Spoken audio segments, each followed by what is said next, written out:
అందరికీ నమస్కారం. సుప్రీంకోర్టు ఇటీవల టెట్‌పై ఒక నిర్ణయాన్నయితే వెలువరించింది.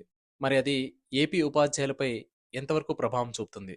సుప్రీంకోర్టు ఇచ్చినటువంటి తీర్పుకు, ఎన్‌సీటీఈ రూపొందించిన నియమ నిబంధనలకు ఉన్నటువంటి వ్యత్యాసం ఏంటి? ఈ వీడియోలో క్లియర్‌గా తెలుసుకునే ప్రయత్నం అయితే చేద్దాం. ముందుగా వీడియోని లైక్ చేసి, ఛానెల్‌ని ఇంకా సబ్స్క్రైబ్ చేయకుండా ఉన్నట్టయితే వెంటనే సబ్స్క్రైబ్ చేసుకోండి. మీ మిత్రులతోటి ఈ వీడియోని తప్పకుండా షేర్ చేయండి. NCTE national council for teacher education. ఇది 2001లో ఏర్పాటైంది. ఎన్‌సీటీఈ నిబంధనల ప్రకారము టీచర్ రిక్రూట్‌మెంట్‌లకు టెట్, సీటెట్ అన్నది తప్పనిసరి. టీచర్ల ప్రమోషన్‌లకు కూడా టెట్ అనేది తప్పనిసరి. ఈ విషయాన్ని మనకు ఆగస్ట్ 23, 2010 సంవత్సరంలో ఒక నోటిఫికేషన్ విడుదల చేసింది. అందులో టీచర్లకు టీచర్ ఎలిజిబిలిటీ టెస్ట్ అన్నది తప్పనిసరి అంటూ ఒక నోటిఫికేషన్ విడుదల చేయడం జరిగింది. అయితే 2010 అంతకన్నా మునుపు ఎవరైతే ఉపాధ్యాయ వృత్తిలో ఉంటారో వారికి టెట్‌ను మినహాయింపును ఇస్తున్నాం అంటూ స్పష్టం కూడా చేసింది.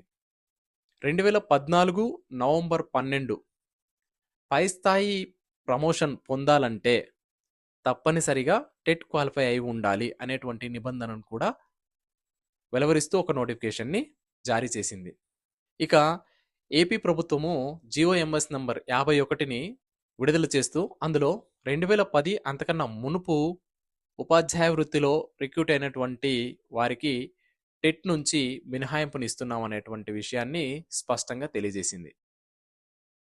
మరి ఇటీవల సెప్టెంబర్ 1 మనకు సుప్రీంకోర్టు ఒక నిర్ణయాన్నైతే వెలువరించింది. 5 సంవత్సరాల కన్నా తక్కువ సర్వీస్ ఉన్నటువంటి ఉపాధ్యాయులకు టెట్ నుంచి మినహాయింపునిస్తూ, ఒకవేళ వారు ప్రమోషన్ లిస్ట్‌లో ఉండి ప్రమోషన్ తీసుకోవాలి అని అనుకుంటే తప్పనిసరిగా టెట్‌లో క్వాలిఫై అయి ఉండాలి అనేటువంటి నిబంధనని వెలువరించింది.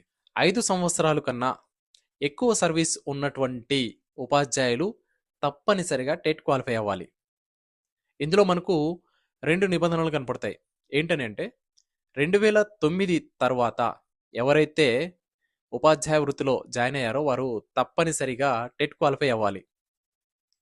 అలా అవ్వకపోతే ఉద్యోగం నుంచి తొలగించే అవకాశం కూడా ఉంది. వారికి రిటైర్మెంట్ బెనిఫిట్స్ మాత్రమే వచ్చే అవకాశం ఉంది.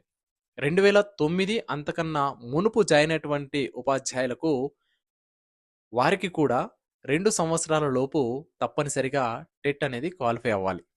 ఇటీవల ఈ నిర్ణయాన్ని వెలువరించిన తరువాత చాలా రాష్ట్రాలు ఈ విషయంపై చర్చ అనేది కొనసాగిస్తూ ఉన్నాయి. ఇప్పటివరకు మన ఏపీ ప్రభుత్వం ఎలాంటి చర్చ చేయలేదు. కానీ పక్కన ఉన్నటువంటి తమిళనాడు ప్రభుత్వం ఇప్పటికే టెట్‌లో ఎంతమంది క్వాలిఫై అయ్యారు, ఎంతమంది క్వాలిఫై అవ్వలేదు అనేటువంటి లిస్ట్‌ను తమిళనాడులో దాదాపుగా 1,76,000 మంది ఉపాధ్యాయులు టెట్ క్వాలిఫై అవ్వాల్సి ఉంది. అందుకోసమే రాబో 2 సంవత్సరాలలో దాదాపుగా 6 టెట్ నోటిఫికేషన్‌లు ఇవ్వనున్నట్లు మనకు పేపర్ స్టేట్‌మెంట్ కూడా ఇవ్వడం జరిగింది. గతంలో 12 సంవత్సరాలలో కేవలము 6 టెట్‌లు మాత్రమే నిర్వహించడం జరిగింది.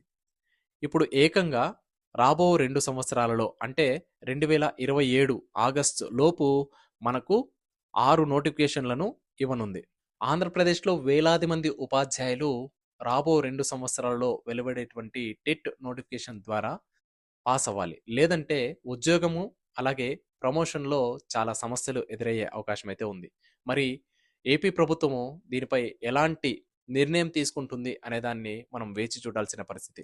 వీడియో నచ్చితే లైక్ చేసి మీ మిత్రులతోటి తప్పకుండా షేర్ చేయండి. Thank you all.